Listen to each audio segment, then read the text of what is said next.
Welcome to the Friends of NPACE podcast, brought to you by Haleon. As a leading global consumer healthcare company, Haleon is dedicated to delivering better everyday health with humanity.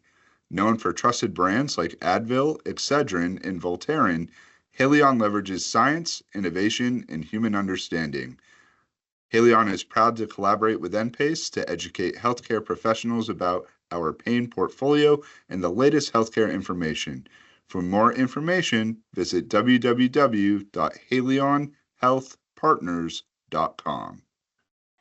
Welcome everyone to the NPACE Friends of NPACE podcast. Sorry, we are so excited to have everybody here. And with NPACE, we do these podcasts and we have lots of topics. We talk about our education and we talk about hard topics, easy topics, fun topics. But today we have a great topic we're going to talk about. For 40 years, NPACE gave education for nurse practitioners. In the last 3 years, we have done PA and NP education, getting all of our content accredited through AAPA and offering CME credit. So there's lots of conversations, I guess we should say, between PAs and NPs, the difference, what one does, what the other does, education. So we are going to have today a good podcast with Alyssa Proctor, who is an amazing physician's assistant, who is going to go back and forth with me. We're going to discuss the difference. My name, if you don't know me, is Alyssa Mathis, and I'm the ANCC program director here at NPACE, and I'm a nurse practitioner. I work with Alyssa, and she is at my part-time or locums job on the weekends at Iredell Memorial Hospital. I am a NP with her at the hospice program. So let me tell you a bit about this lovely lady here. She has been a PA and finished PA school in 2022. She's worked in hospital medicine. Special interest is critical care. She loves the sickest of the sick patients. Let me tell you guys, she loves a good code. She will run down the hallway to a code every time. She loves very high level of care, provides comfort, communication while stabilizing them. She loves to precept students. She loves to educate PAs, NPs, and residents at times when needed. When not working, she does puzzles, spending time with her family. She enjoys shopping and traveling, and she is just one of the best PAs I've ever met. And it's just because she's so well-rounded. She's funny and sweet, and she's just a joy to work with. And welcome, Alyssa, to our Friends of NPACE podcast. Thank you so much, Lisa. So glad you're having me today. Well, do you want us to tell us anything special about yourself that I left out? I think you hit most of the big topics. Did I cover it? You did. I love hospital medicine. I like doing puzzles and shopping. God, you're right. I try my best. That's all I can say. I'm just a girl. Well, let's get to it. Let's talk about the hard topics that we have. So tell me, and this is an easy topic, but a lot of NPs are confused. So I want you to tell us, what is your training path and what led you to become a physician's assistant? And tell me, Alyssa, is it physician's assistant now or physician associate? What should I call you?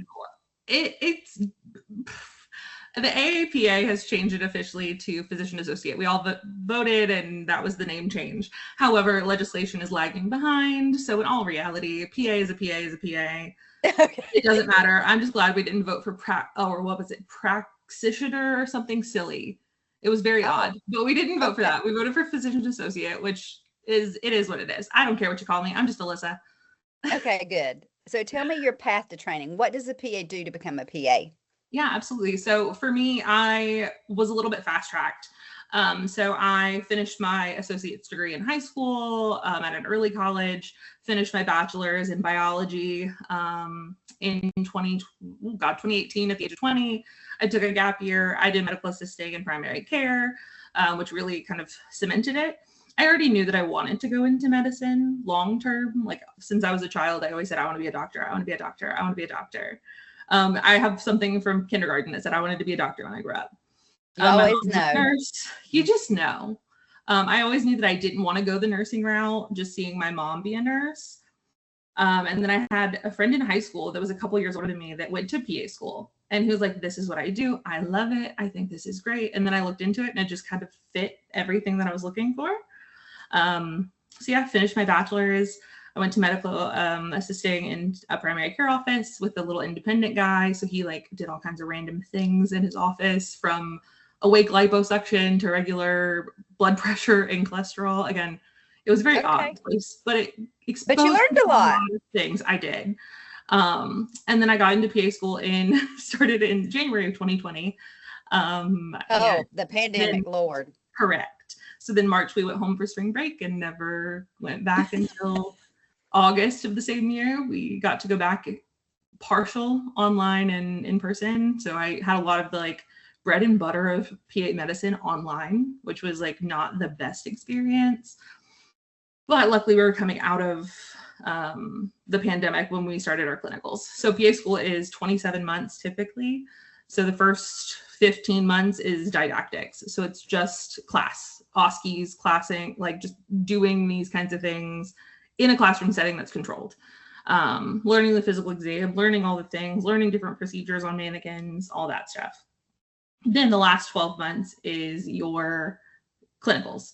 So we have a set of clinicals that we all have to do, like in internal medicine, pediatrics, ER, surgery, all of those things that is like required by the accrediting body.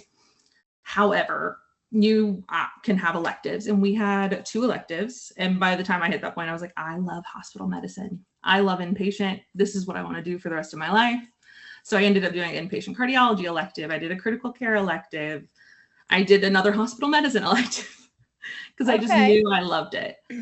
So then I finished in May of 2022 and started working as a hospitalist that August in a tertiary care center.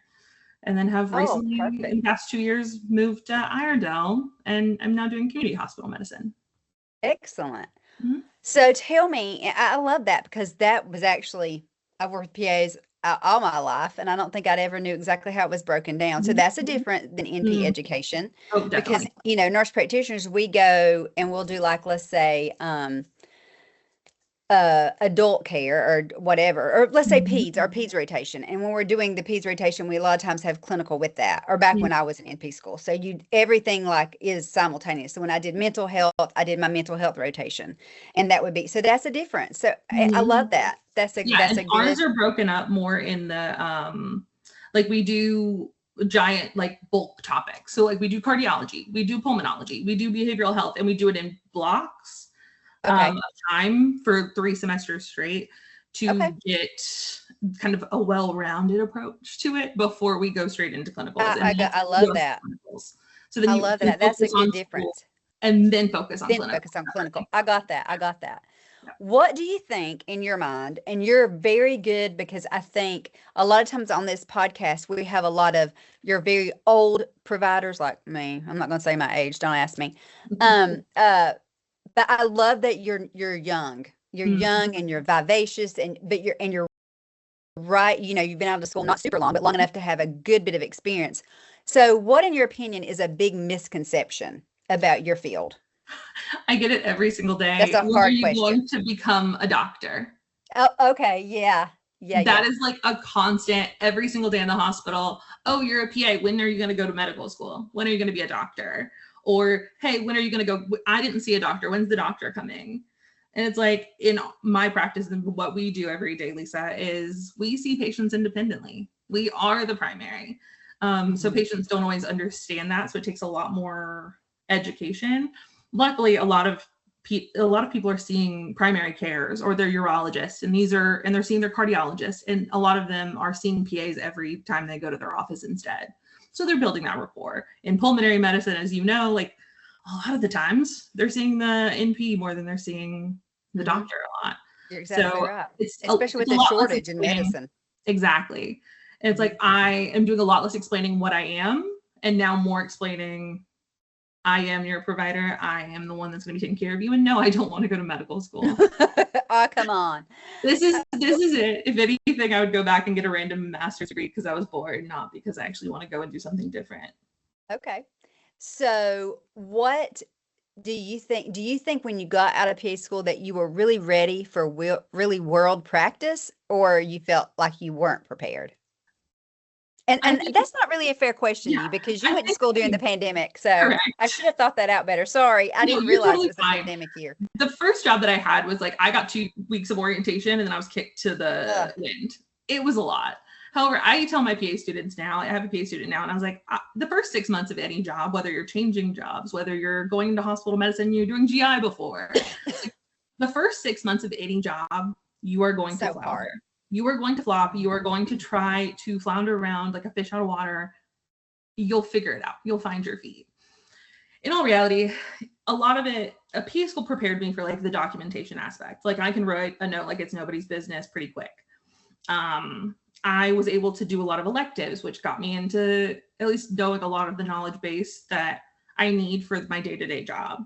Like there's still things I pull from those rotations that I still implement in practice now.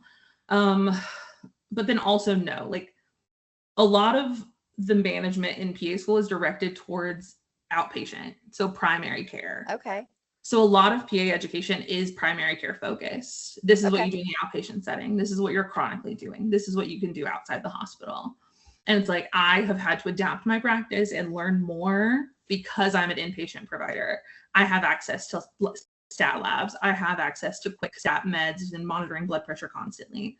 Like I've had to adjust to that, which is not a lot of focus in PA school. It also like, another thing that really I was not prepared for is what is in my scope of practice. So PA school is very broad and like this patient has a pneumothorax, they need a chest tube, go place a chest tube. It's like, I don't do that. I call somebody else to do that because I don't work in the ER and I'm not a surgeon. I'm not the one that's placing chest tubes. In PA school, we're taught, just go do it. So there's not a lot of like, when do you call a specialist? When is this outside of my practice? Okay. It's taught very broad. Okay. And like, I'm not a very broad person. I like things that I want to know what's going on. Yeah. I got you. Mm-hmm. So where do you see, if any, and you may not see really any, the most overlap between PA and NP roles? Does it feel about the same to you? Are they pretty cohesive? Back when I was young, when I was your age, I actually wasn't an NP at your age. I was still a nurse, I think. Maybe. But anyway, there were way more PAs. There were very few NPs many, many years ago, and physicians only wanted PAs. And then it kind of shifted to now it's kind of equaled out, and there's a lot of NPs, there's a lot of PAs, and everybody kind of just holds hands. Do you feel like that's pretty cohesive, or do you feel like there's still kind of a disconnect? And this, you can be honest, because this is a podcast that we want to discuss hard topics, because to me, it's where I'm at. You know, sometimes, like to me in the OR, like orthopedic, you never see NPs. That is exactly what I was going to say. It's always the PAs. You are never going to see an NP in a lot of these high surgical specialties as a first assist. A lot of NPs work in urology and work in general surgery, but they do the outpatient. They do the consult. They don't help in the OR. PAs are trained as first assist. So like I was taking out gallbladders in PA school. Like there's a big difference there for I our held audience. Somebody's cancer in my hands in PA school. Yeah, that's a big difference. So in PA school, you guys have a rotation to be first. See, that's a big difference in NP school because we do not do that. And we, NPs branch now into so many different specialties. I'm family, so I can do baby to death, but there's, the pediatric neonatal. ANP, there's ANPs, there's psych NPs. Like there's a lot more separation in nurse practitioners than there are PAs, because like we can go to fellowships and do these things, but we're general medicine trained, so we're acute care trained, we're primary care trained, we can do any setting, and that's how our license is set up. I love that. I did not know they had a first assist in that. See, I'm learning so much with this podcast. Yay. We literally had it was like a surgical skills class. It was one of the classes that we were taught that helped with like, it taught us how to suture and how to gown up and don and doff and like all of how to appropriately put on gloves. Like we had these things that prepared us for surgical. Okay. I love that. That answers that question. Yeah. And I did inpatient cardiology as one of my like rotations in PA school. And I got to go and like assist in a cabbage. Oh, that's awesome. NPs don't really do that. Like the PA was literally doing all of the vein harvesting himself. Like that's so great. Surgeon wasn't doing it. That. The PA with him was doing it. So like there's awesome. A lot more direct touching organs stuff. I think that our PAs at the hospital, the orthopedic guys, like Jonathan and them, they do a lot. Like they do closing and all that stuff. Okay. Well, I love that. What okay, now that's a big difference in PAs and NPs. What are some things you think is universal? I think just how to talk to people, how to communicate with patients. I think we're all here for the common goal of taking care of patients. And I also think that what NP school doesn't give as much in like the like hardcore medicine piece, because it's based on the nursing model and not the medical model, because we're taught more like physicians in med school than we are in Sure. NP It school. is. Mm-hmm. But like a lot of that comes from NP experience as a nurse prior to NP school that we're getting actually in school, sitting down 8 to 5, doing class every day. So like the knowledge base is very similar when it comes to medicine. Some of the nurses have a little bit like more tricks that they can take over into their NP roles. And then in all reality, I get compared and I get called an NP every day of my life. And I have come to terms with it because it's not an offensive thing. It's not downplaying my degree. It again, if you think that I'm great and I'm an NP, then I'm going to keep doing what I'm doing. You still think I'm great. The letters don't matter. If I'm wonderful, perfect. However, if you hate me, I'm a doctor. So, and you kind of said that right then. My next question was, how can we support each other in the workplace? And I think that in our, where we work at, in the hospitals program, we all support each other. We help each other. We back each other up. I think actually the NPs and PAs in our environment help each other far more than the physicians, to be honest. Yeah. Oh, for sure. Yeah. And I know that I can turn around at any point and like you'll be behind me and I can be like, listen to me say this and see if this makes sense. Or, hey, I have this. Can you like look at this with me so that I'm not the only eyeball looking at this? Yep, absolutely. And I think that we support each other so much, but also just making sure that like advocating for each other on top of just one or the other. Agree. So, like, I'm doing the exact same job as an NP next to me. If we have the exact same experience and everything, we should not be getting paid differently. We should not be getting treated differently. We should be equals, because that's how this works. Absolutely. Especially in hospital medicine, like we're functioning the exact same. Well, I mean, if you want to get real technical, we're functioning the exact same way as the physicians in that role. Just not the pay. Just throwing that out there for the podcast. Since we're being honest here, we're all friends of NPACE. Let's be friends and be real. We are. Tell me something valuable that you have learned from an NP in your job before, like a little clinical pearl that you would not have known. The biggest thing is the first person I thought it was you. Unfortunately, the two of us have been in lots of situations together where it is been a little hairy. We'll say that. And I think one big thing that you have taught me, not only just like looking at things and talking about clinical things, but also just like, don't be a brick wall in the room. Don't be a brick wall to the patient. Don't walk in and do the thing that you are paid to do. Walk in and do whatever the patient needs to help them at that time. Whether that's a glass of water, whether that's cycling a blood pressure, whether that's moving a trash can during a code so the code cart can be reached. Like, don't be a brick wall. And like watching you talk to patients, like you have such a calming demeanor where you like can relate to people so well, but also like you are the first person to jump in and do something that like, yeah, you're the one running the code, but if you are just standing there twiddling your thumbs waiting for the next epi, you're also helping do whatever else needs to be done. Oh, well, good. Which I really value. And like now I have been taking that and like trying to implement that in my practice, because again, we're all here for the patient, making sure the patient is heard, valued, communicated with.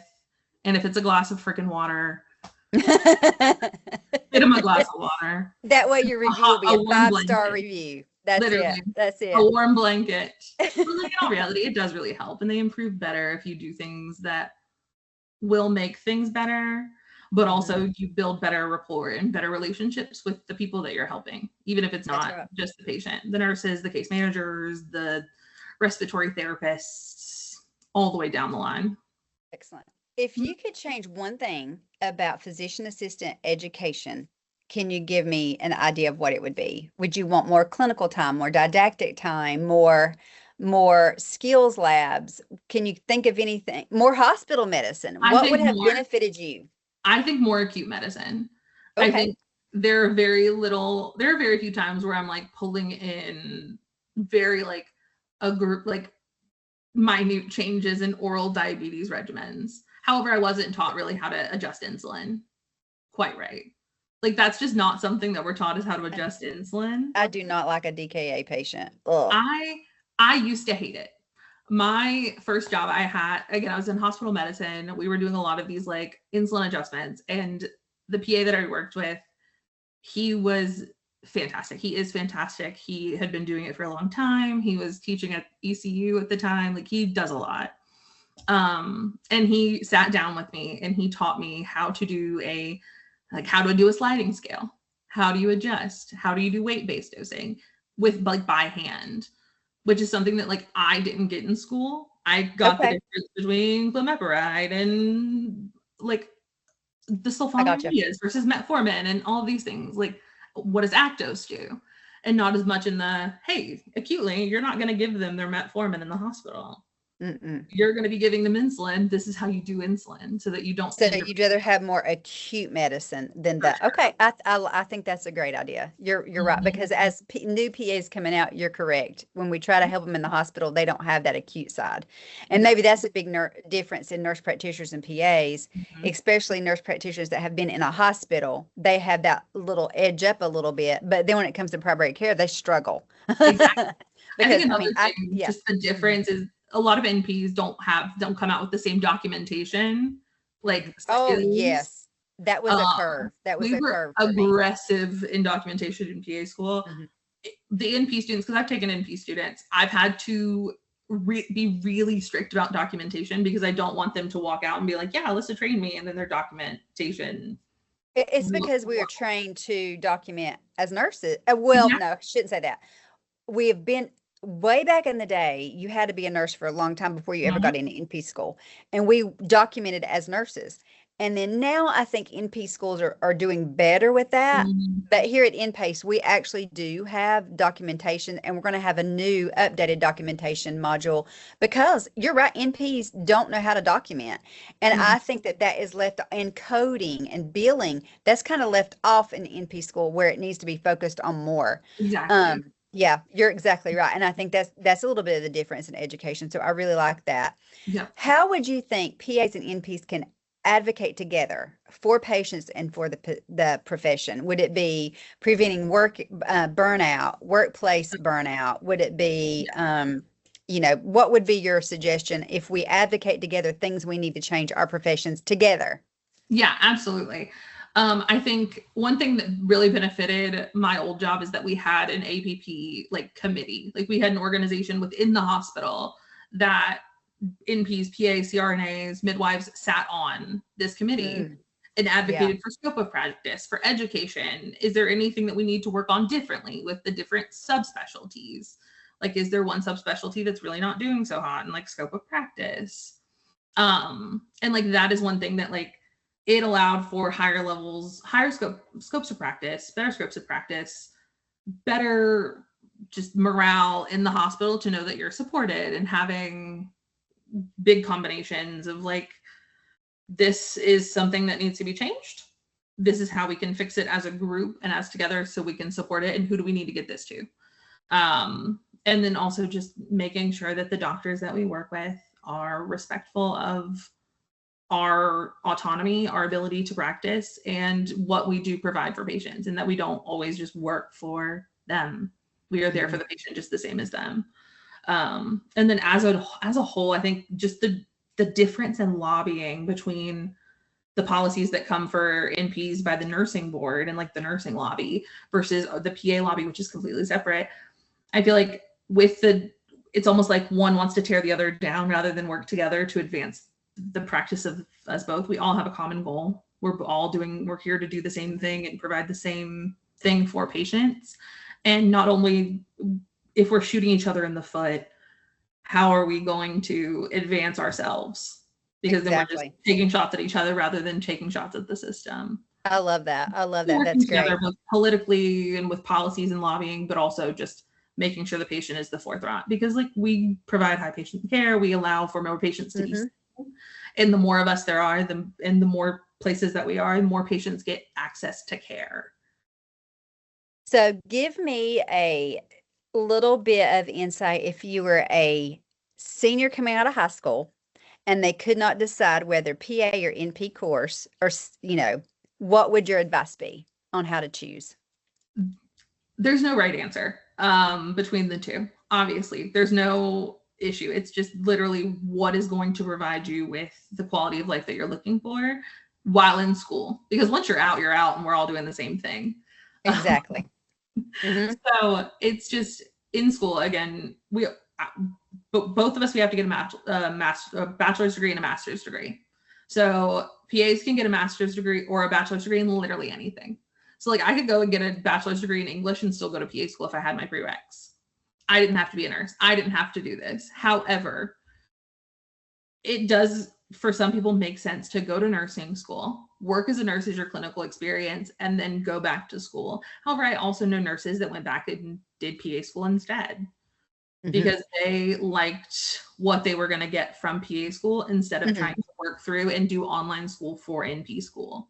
Like a lot of our programs are in person. And if you're a better in-person learner, then that's probably what's going to work better for you. If you have a family and that you can't put life on hold and stop working to be in PA school full time, PA school might not work for you the same. It's just, what does your life look like? What do you want your life to look like? If you're coming out of high school, literally you could do either, and it doesn't matter. But if you're late in life changing directions in careers, it depends on what you've already been doing, what is going to benefit you. It's like, do you want to be a nurse? Do you want to go to CNA school? Do you want to be a nurse? Do you want to work as a nurse in an ICU? And then do you want to go to NP school? But also then you have to bring in, do you want to go to CRNA school instead? Yeah, absolutely. And I think like there's lots of different options. Yeah, and I think now that things are broken down, I think even that's changed since I went back to school. Things are broken down so differently in nurse practitioner school, and it's not always great. You know, like I said, you had to be a nurse for so many years, and then you had to apply to NP school, and it was rigorous program. Like everybody didn't get in. It was hard to get in. You had to take the GRE or the MAT, and you had to and it was a lot.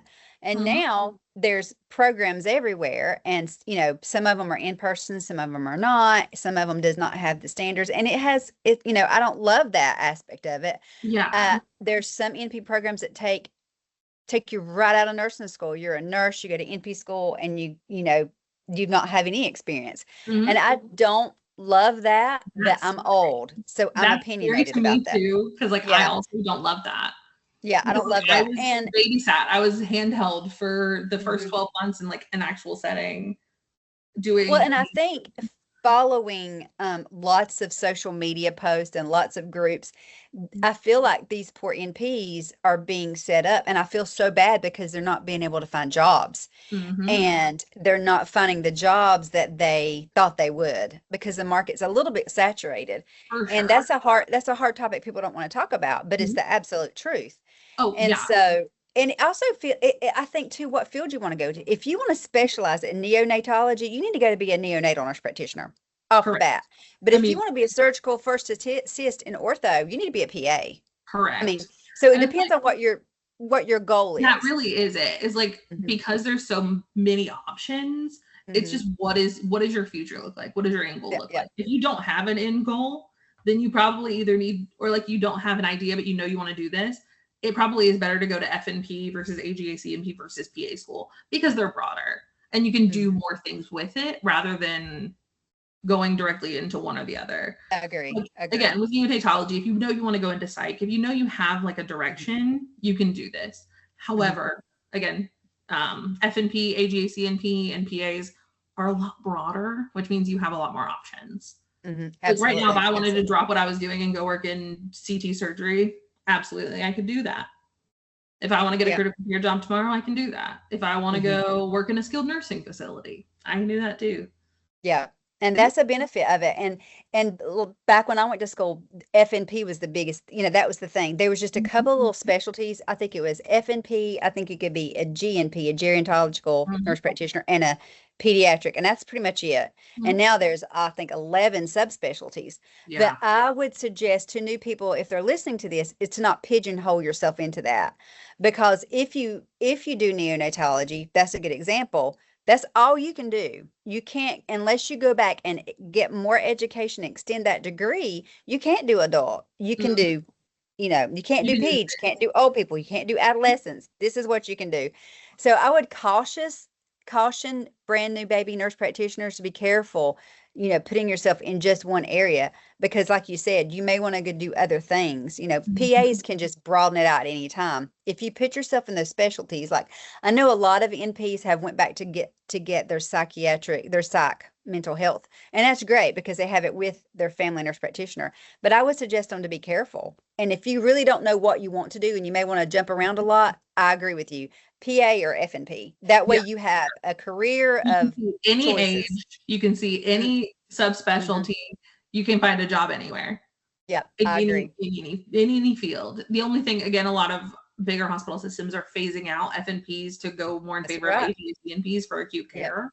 Yeah, they are. But like again, some people are hospital or they're grandfathered in based on their hospital and blah blah blah blah blah.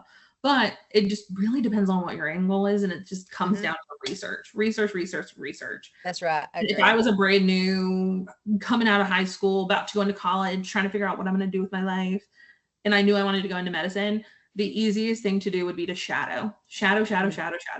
Go and follow an NP, go and follow a PA, go and follow a doctor, go and actually do shadowing in an actual setting to figure out what are the minute differences. Agree. Is this something that I feel like I can do? Talk about the education with a real person.